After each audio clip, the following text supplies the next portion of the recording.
어, 오늘의 말씀의 제목은 도구입니다. 여러분, 도구라는 것이 무엇일까요? 도구라는 것은 어떤 일을 할 때에 사용되는 연장, 기구 같은 것을 우리가 도구라고 하죠. 내가 어떤 일을 수행하고자 할 때, 내가 어떤 일을 행하고자 할 때에 좀 더 수월하게 능률 있게 능률을 높이기 위해서 사용되는 그 기구나 수단 또는 방법, 그런 것들을 우리는 모두 통틀어서 도구라고 부릅니다. 그게 바로 이 도구의 기능이고 또 목적이에요. 어떤 일을 수월하게 하는 것. 내가 어떤 일을 할 때에 그것을 수월하게 하기 위한 기구라든가 방법. 그게 도구의 목적입니다. 그렇다면 그런 목적을 가지고 있는 도구라는 것은 어떠해야 될까요? 좋은 도구라면 사용자의 의도에 맞게 움직여야 되겠죠. 사용자의 의도에 맞게 움직이는 것, 그것이 바로 좋은 도구의 조건이자 자세라고 할 수 있어요. 그렇죠? 요즘은 좀 스마트한 시대니까 망치나 도끼 이런 거 말고 AI 스피커, 인공지능 스피커를 하나 샀다고 합시다. TV 광고를 보는데 아침에 일어날 시간을 스피커가 알려줘요. 그 시간이 되면 이렇게 자동으로 음악이 흘러나옵니다. 그러면서 나를 깨워줘요. 멀리 있어도 내가 이렇게 다른 일을 하면서라도 다른 곡이 듣고 싶어서 어떤 노래를 틀어달라고 말을 하면 척척 알아듣고 노래를 틀어줍니다. 여러분들 사고 싶어요? 안 사고 싶어요? 사고 싶어요. 여러분들 안 사고 싶을지 모르겠지만 저는 사고 싶어요. 좀 비싸긴 하지만 나의 삶의 이 질을 높이는 데 도움이 될 것 같아서 그냥 혹해서 하나 사고 싶습니다. 그런데 이 A사에서 PPL이 되면 안 되니까 A사에서 나온 제품은 내가 원하는 대로 말만 하면 딱딱 정확하게 움직여줘요. 내가 말하는 것을 잘 알아듣고 정확한 노래를 틀어줍니다. 그런데 B사에서 나온 제품은 말을 잘 못 알아들어요. 노래를 틀어달라고 했는데 막 라디오를 틀어주질 않나. 아침 8시에 깨워달라고 했는데 밤 8시에 막 깨워줘요. 아침에 안 깨워줘서 회사에 지각하기가 일쑤입니다. 그러면은 A사에서 나온 제품과 B사에서 나온 제품 중에 어떤 게 더 좋은 도구일까요? 네, 아주 정확하게 대답을 하네요. A사. 당연히 A사에서 나온 제품이겠죠. 제가 지금 여러분들한테 물건을 팔려고 지금 이런 설명을 드리는 게 아니에요. 정말 좋은 도구는 어떤 도구가 정말 좋은 도구일까라는 거죠. 아무리 강력한 성능을 가지고 있다고 할지라도 또 아무리 비싼 그 가격의 제품이라고 할지라도 이 사용자의 의도와 목적에 맞지 않는 도구는 애물단지일 뿐이다라는 거예요. 그냥 사용자의 의도에 맞지 않는 도구는 버려질 수밖에 없다라는 겁니다. 우리는 여기에서 도구라는 것에 주목해야 됩니다. 우리는 모두가 다 하나님으로부터 부르심을 받고 사용되어지고 있는 그 도구예요. 부르심을 받은 자들입니다. 하나님께서는 우리 각자 한 사람 한 사람에게 소명을 주시고 우리 각자를 당신이 원하시는, 하나님께서 원하시는, 사용하시는 하나님께서 원하시는 방법과 또 계획에 따라서 우리를 사용해 가기를 원하세요. 하나님께서는 그 목적이 있어서 우리를 도구로 사용하시는 겁니다. 하나님께서는 하나님의 나라, 당신의 나라를 위해서 나를 사용하셔서 하나하나 이루어 가시는 거예요. 그런 의미에서 우리는 하나님께 사용되고 있는, 하나님께 사용받는, 사용되어짐을 받는 그런 도구입니다. 그렇다면 나는 어떤 도구가 돼야 될까? 나는 하나님께 지금 사용되어지고 있는 도구인데 어떤 도구가 되어져야 할까라는 질문이 우리 삶에서 굉장히 중요하겠죠. 그렇죠? 쓰임 받기는 하였으나, 내가 지금 현재는 쓰임 받기는 하였으나 결국에는 버려진 도구가 될 것인가? 아니면 끝까지 쓰임 받는, 끝까지 사랑받는 그런 도구가 될 것인가 하는 것이 우리에게는 굉장히 중요하다는 겁니다. 도구는 주인의 명령에 잘 순종할 때에, 주인이 쓰고자 하는 그 쓰임새에 정확하게 부합할 때에 사랑받습니다. 오늘 말씀에서도 보면은 하나님께서 사용하신 한 도구가 나옵니다. 그것은 바로 아수르라는 나라예요. 기원전 8세기경에 이 아수르라는 나라는 그냥 말 그대로 무적이었습니다. 적이 없었어요. 아무도 그들을 막을 수 없는 너무나도 강력하고 두려운 제국이었습니다. 주변의 나라들을 모두 다 잡아먹고 강력하고 광활한 이 영토를 소유한 제국이 된 나라가 바로 이 아수르라는 나라였다라는 거예요. 그런데 하나님께서는 그런 강력한 나라, 너무나도 강력한 그 나라 아수르를 도구로 사용하신다라고 말씀하고 계세요.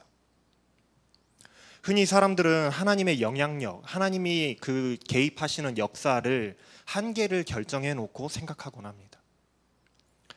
하나님의 백성, 이스라엘만 하나님이 사용하신다라고 그렇게 생각해요.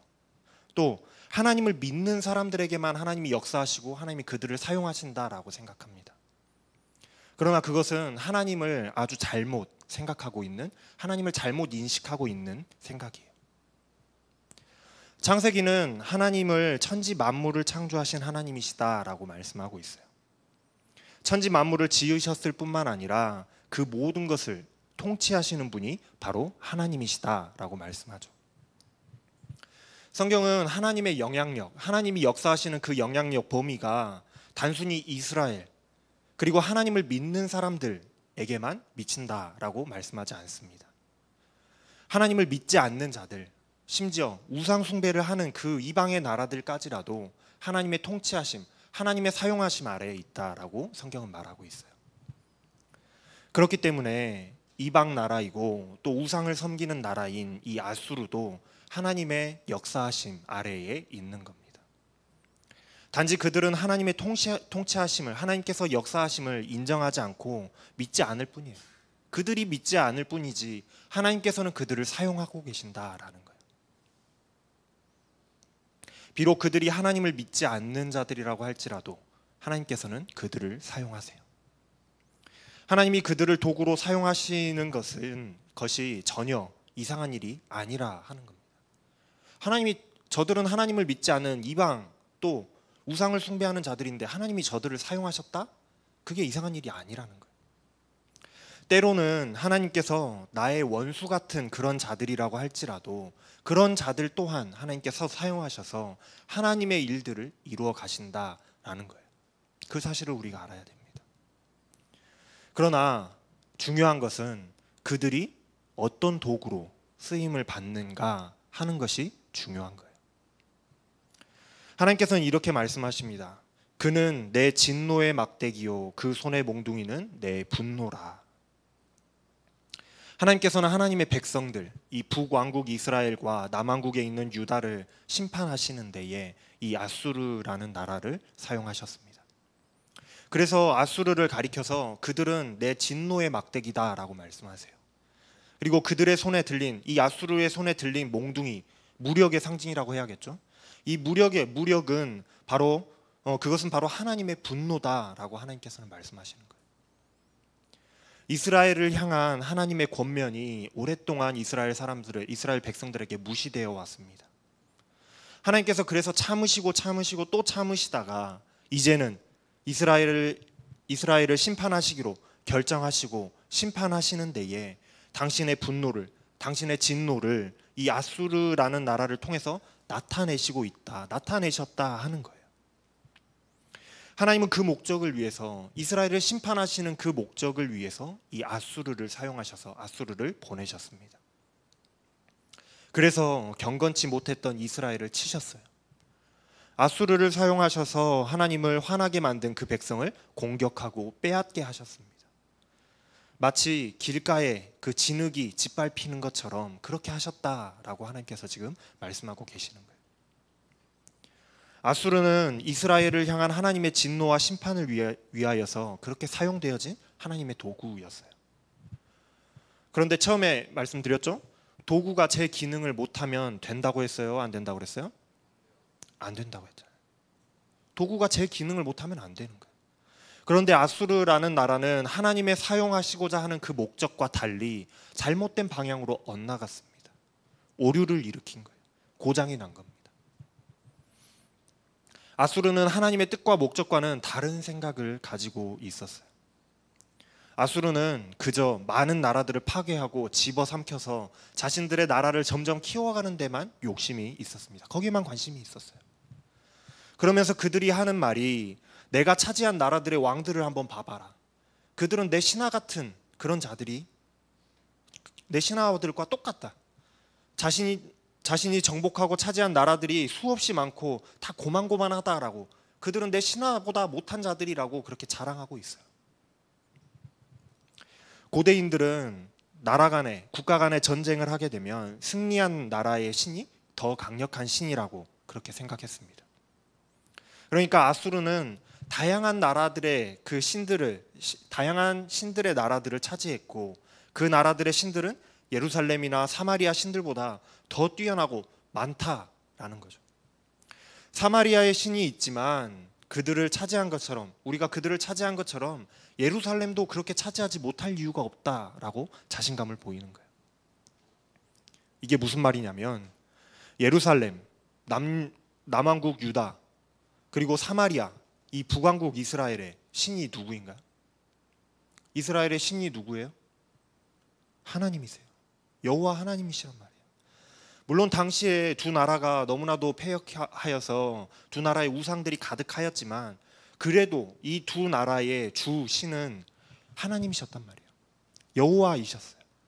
그런데 아수르가 사마리아를 차지했다라는 것은 아수르의 신이 사마리아의 신 여호와를 이겼다, 그 신보다, 사마리아의 신 여호와보다 아수르의 신이 더 뛰어난 신이다라는 것을 증명한다라고 이 아수르 사람들은 생각했다라는 겁니다. 그렇다면 똑같은 신을 섬기고 있는 예루살렘도 차지하지 못할 이유가 없다라는 거예요. 아수르의 신은 그 신들보다, 여호와보다 강력하니까. 그거 못 차지할 거 없지. 하나님을 무시하고 쉬피 보는 그런 언사인 겁니다. 하나님을 무시하고 있는 것이죠. 그런데 하나님께서는 말씀하시죠. 이스라엘과 유다를 심판하도록 허락하신 분이 도대체 누구냐라는 거예요. 하나님이시잖아요. 하나님께서 아수르를 사용하셔서 이스라엘도 또 유다도 그렇게 쳐부수고 이길 수 있도록 하나님께서 허락하신 것이잖아요. 하나님께서 허락해 주셨기 때문에 가능하다는 겁니다. 하나님이 아수르를 도구로 사용하시지 않았다면 감히 아수르가 하나님을 이길 수 있었을까라는 거예요. 그런데도 이 도구로 사용될 뿐이었던 그 아수르가 감히 사용자이신 하나님을 우습게 여기는 상황이 지금 벌어지고 있다라는 거예요. 좀 속된 말로 키우던 개가 주인을 문 격이에요. 도구가 자신의 위치를 망각하고 주인을 막 휘두르려고 하는 그런 경우입니다. 이러한 아수르의 교만 때문에 하나님께서는 이스라엘과 유다에게 계획된 그 심판을 다 마무리하시고 난 뒤에는 이 아수르의 교만을 심판하시겠다라고 하나님께서는 계획하셨어요. 오늘 12절 말씀입니다. 아수르의 왕의 완악한 마음의 열매와 높은 눈의 자랑을 벌하시리라. 하나님이 계획하신 말씀이에요. 아수르의 왕이 얼마나 교만하였던지 내 힘과 내 지혜로 이런 대제국을 건설하였다. 나는 총명하여서 모든 나라들의 경계선을 없애고 하나로 통일하였고 그들의 재물을 빼앗고 용감하게 그들을 정복하였다. 내가 온 세상을 정복한 것은 그냥 누워서 떡 먹기였다라고 자기 잘났다고 자랑을 하는 거예요. 마치 닭장에 들어가서 알을 주워 나오는 것처럼 너무나도 쉬웠다고 막 으스댑니다. 왜 우리가 삼시세끼 보면은 유해진이 닭장에 들어가서 이렇게 달걀 가지고 나오잖아요. 유해진이 닭장 문 열고 딱 들어가면 닭들이 어떻게 해요? 품고 있던 달걀도 놔두고 도망가요. 구석으로 도망갑니다. 그러면은 가서 달걀만 그냥 쓱쓱 이렇게 집어가지고 주워가지고 나오잖아요. 마치 이때 닭들이 공격하지도 저항하지도 않는 것처럼 아수르의 왕은 자신이 나라들을 정복해 나갈 때에 자신에게 감히 반항하는 자들이 없었다라고 자랑하는 거예요. 아수르의 왕은 마치 자기의 힘과 자기의 능력으로 이 모든 일을 이룩한 것처럼 그렇게 생각하면서 자기를 자랑하기에 바빴습니다. 물론 우리 인간의 눈으로 인간의 역사의 흐름만 봤을 때는 맞는 이야기 같아 보일 수 있어요. 그 왕이 위대했기 때문에 그런 역사들을 성취했다라고 그렇게 생각할 수도 있어요. 그러나 역사의 주관자는 하나님이라는 사실을 알고 있다면, 그것을 아는 사람이라고 한다면, 그것을 알고 인정하는 사람이라면 절대로 그렇게 말할 수 없을 텐데 아수르의 왕은 그러지 못했다는 겁니다. 자신이 하나님의 도구로 쓰임받고 있다는 사실을 전혀 인지하지를 못했어요.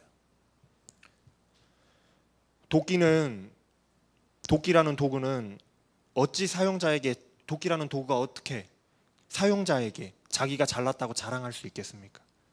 장작을 하나 딱 패놓고 딱 쪼개지는 걸 보면서 도끼가 스스로 내가 이거 갈랐다고, 내가 잘했다고 자랑할 수 있겠냐라는 거예요. 아무리 좋은 도끼라도 사용자가 사용하지 않으면, 또 사용자가 실력이 없으면 장작을 팰 수가 없는 거예요. 또 톱이 어찌 사용자에게 자기 잘났다고 말할 수 있겠어요? 사용자가 톱의 방향이나 힘이나 이런 것들을 조절해서 사용했기 때문에 하고 그 나무를 절반으로 잘 자른 것 아니겠어요? 도구가 잘라서 그렇게 된 것이 아닌데도 도구가 자기가 잘해서 그렇게 된 거라고 자랑한다고 한다면 그건 도구와 주인의 위치가 뒤바뀐 일이 되겠다라는 것이 오늘 말씀의 이야기입니다. 지금 아수르의 상태가 바로 그런 상태라는 거예요. 지금 하나님께서는 아수르를 그래서 심판하시겠다라고 말씀하시는 겁니다. 하나님께서 아수르를 심판하실 때에는 그 강력했던 나라가, 그 부유했던 나라가, 그 넓은 영토를 소유했던 나라가 마치 병자처럼, 병든 사람처럼 약하고 말라버리게 하시겠다고, 그 영광이 불처럼 맹렬히 타서 없어져 버리게 하시겠다고 하나님께서는 말씀하시는 겁니다. 제가 어릴 적에 살던 집 주변에 이 울타리는 탱자나무, 이 가시나무로 되어 있는 그런 담장이었어요. 근데 너무 많이 자라게 되면 보기도 싫고 또 위험하기도 해서 이렇게 종종 가지치기를 하는데, 그 가시나무들을 가져다가 이제 가지치기 된 가지들을 가져다가 불을 태웁니다. 그런데 신기한 것은 장작이라는 것은 불을 태우면 불이 잘 안 붙어서 오래오래 불을 붙이는데 오래 걸리지만 또 그렇지만 반대로 오래오래 잘 타거든요. 유지되는 시간이 길어요. 그런데 가시나무는 순식간에 불이 붙고 또 짧은 시간에 맹렬하게 타고 사라집니다. 그런데 하나님께서는 아수르라는 나라를 심판하실 때에 마치 이 가시나무가 불에 타 없어지는 것처럼 하시겠다라고 말씀하시는 거예요. 하나님께서는 맹렬한 불꽃이 되어서 아수르를 짧은 시간에 맹렬하게 타올라서 사라지게 하실 것이다 라고 하나님께서는 말씀하세요. 또 그리고 그들의 숲과 기름진 밭, 그런 부유함과 영광이 전부 없어지고 그 무성하던 숲의 나무들을 어린아이조차 셀 수 있을 만큼 황량하게 만드시겠다라고 하나님께서는 말씀하십니다. 아랍 지역, 여러분들 상상해 보세요. 아랍 지역에는 넓은 숲과 비옥한 토양이 별로 없습니다. 황량함이 더 많은 땅이 이 아랍 땅이에요. 그런데 아수르는 제국의 땅이 워낙 넓다가 보니까 곳곳마다 울창한 숲과 비옥한 땅을 가지고 있었어요. 그것이 바로 이 아수르의 부귀, 영화의 상징이었던 겁니다. 그러나 하나님은 아수르를 심판하실 그때에는 그 부귀 영화가 사라지게 하시겠다라고 말씀하시는 거예요.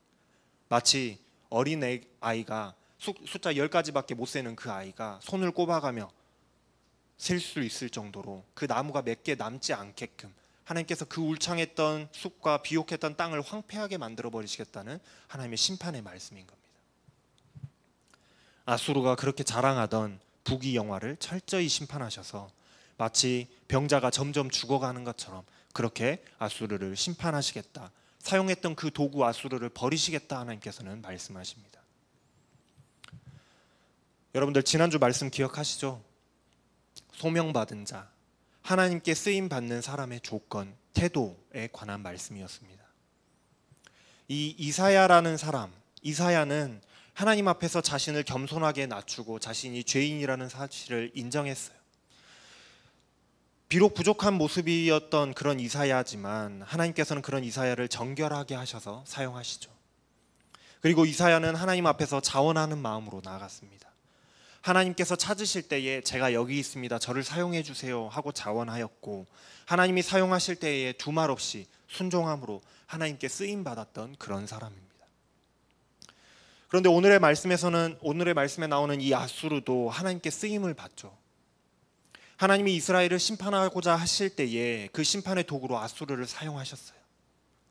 그런데 아수르는 자신이 하나님의 도구라는 사실을 인지하지를 못했습니다.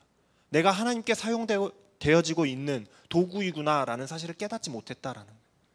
그래서 오히려 자신이 잘났다고 이스라엘과 또 다른 나라 열방들을 정복하였노라고, 내가 잘하였노라고 자랑하였고, 이스라엘의 신이신 여호와, 자신을 사용하고 있는 그 하나님을 내가 이기었노라고 오히려 자랑했단 말이죠. 도구가 주인을 이겼다고 자랑하는 지금 이상한 상황이 펼쳐져 있습니다. 이사야와 아수르 둘 다 하나님께 쓰임을 받았지만 하나는 끝까지 쓰임을 받고 끝까지 사랑을 받았어요. 그러나 다른 하나는 끝까지 사용받지 못하고 버림을 받았습니다. 차이가 어디 있을까요? 이 둘의 극명한 차이는 바로 순종에서 나타납니다. 말씀을 시작하면서 여러분들에게 말씀드렸듯이 도구라는 것이 무엇인가? 도구의 자세는 도대체 어떠해야 되는가? 정말로 쓰임받고 사랑받는 도구가 되려면 주인이 사용하고자 하는 그 목적에 잘 맞아야 된다라는 거예요.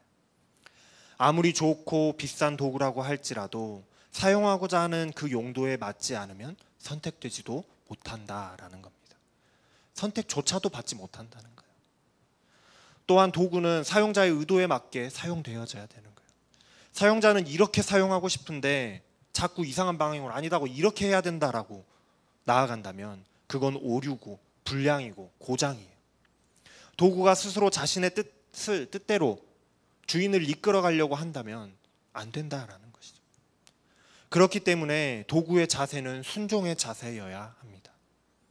묵묵히 사용자의 인도를 따라서 사용되어져야 되는 것, 그것이 사랑받는 도구의 조건이고 도구가 쓰임받는 길인 거예요. 도구가 자신의 위치를 망각하고 자신의 뜻을 나타낼 때에, 자신의 주장을 나타낼 때에, 그래서 사용자의 의도와 달리 오류를 나타내게 된다면 지금까지는 잘 쓰임 받았다고 할지라도 그때부터는 자신의 의견을 나타내고 오류를 나타낼 그때부터는 이거 고장났네 하고 버림을 받게 되는 것입니다. 또한 도구가 자신의 위치를 망각하고 나 잘났다고, 자기 잘났다고, 자신의 주인을 이겼노라고 자랑하고 착각하는 그 순간 도구는 버림받게 되는 것입니다. 주인이 몰라서, 능력이 없어서 도구에게 그런 일을 시킨 게 아니에요. 주인이 허락하였기 때문에 그 도구가 그 일을 하도록 쓰임받고 있다는 사실을 도구는 알아야 된다는 겁니다. 너무나도 유명한 명언이죠. 너 자신을 알라. 우리는 나 자신의 위치를 알아야 됩니다. 내가 누구인지를 잘 알아야 돼요. 우리는 하나님의 자녀입니다. 그리고 우리는 하나님께 부름받은 종입니다. 나를 어떻게 사용하실지 주인의 뜻을 나는 다 알 수가 없어요. 그 놀라운 하나님의 계획을 우리는 속속들이 하나하나 다 알 수는 없습니다. 하나님께서 나를 사용하고자 하실 때에 그 부르심에 순종하여서 자원하는 마음으로 내가 다 알 수는 없지만 하나님께서 계획이 있으시겠거니 나는 도구로 쓰임받고 부름받았으니 나는 그저 하나님께 순종하면 된다 하는 그 마음으로 우리는 하나님께 순종하며 나아가야 되는 것입니다. 우리는 모두가 다 하나님의 도구입니다. 나를 통해서 하나님께서는 당신의 일들을 하나씩 하나씩 이루어가기 위해서 우리를 도구로 사용하시는 거예요. 그때에 우리는 도구로서 겸손하고 순종하는 그런 마음으로 하나님께서 내게 맡기신 일에 순종하면 충성하면 되는 것입니다. 혹시 내 마음속에 지금까지 이루어진 그 일들을 바라보면서 내가 뒤를 돌아봤더니 너무나도 많은 일들을 내가 했기 때문에 내가 했다고, 내가 이루었노라고 자만하거나 교만하여지지 않도록 여러분들이 스스로를 좀 점검하면서 나아가시기를 바랍니다. 또 내가 할 테니 하나님 좀 지켜보세요. 하나님 내가 이거는 잘 알고 잘하니까 하나님 좀 지켜보세요. 그게 아니고 이게 맞는 것 같습니다. 이렇게 합시다 라고 하나님께 주장하면서 하나님보다 내 생각을 앞세워서 나가고 있지는 않는지 여러분들 잘 살피시기를 바랍니다. 도구가 도구의 자리에 있지 못할 그때에는 그 도구는 고장난 도구요, 버려지는 도구가 되기 때문에 그렇습니다. 아수르는 쓰임 받았으나 결국 버려진 도구가 되었습니다. 우리의 인생이 시작은 하나님께 쓰임 받았으나 쓰임 받는 인생이었으나 그 끝이 버림받는 인생이 되면은 안 되겠잖아요. 끝까지 충성하여서 하나님께 끝까지 쓰임 받고 끝까지 사랑받는 그래서 마지막 날에 하나님 앞에 우리가 섰을 때에 영광의 면류관과 구원의 승리를 맛보는 그러한 인생이 되어야 되지 않겠습니까? 사랑하는 여러분, 여러분들 모두가 다 하나님께 쓰임받는 거룩한 도구가 되시기를 축복합니다. 하나님께 쓰임받으시되 끝까지 쓰임받고 또한 끝까지 사랑받는 그런 도구가 되시기를 축복합니다. 하나님께서 여러분들을 쓰시고자 할 그때에 겸손함과 순종함으로 충성하여서 끝까지 쓰임받는 저와 여러분들이 되시기를 주님의 이름으로 축원합니다. 기도하겠습니다. 사랑의 하나님, 하나님께서 우리를 사용하고자 하실 그때에 온전한 순종과 또 겸손함으로 충성하게 하여 주시옵소서. 나의 도구됨을 잊어버리지 않게 하여 주시고 나를 자랑하고자 하는 그 교만과 또 하나님을 무시하고자 하는 그 교만함을 물리쳐 주시고 하나님의 역사와 통치를 인정하게 하여 주셔서 정말로 하나님의 계획과 뜻에 맞게 사용되어지는 훌륭한 도구가 되게 하여 주시옵소서. 그래서 우리가 하나님 앞에 서는 그날에 정말로 칭찬과 존귀와 영광을 얻을 수 있는 선한 도구들이 다 되어질 수 있도록 하나님 우리를 사용하여 주시옵소서. 예수님의 이름으로 감사하며 기도합니다. 아멘.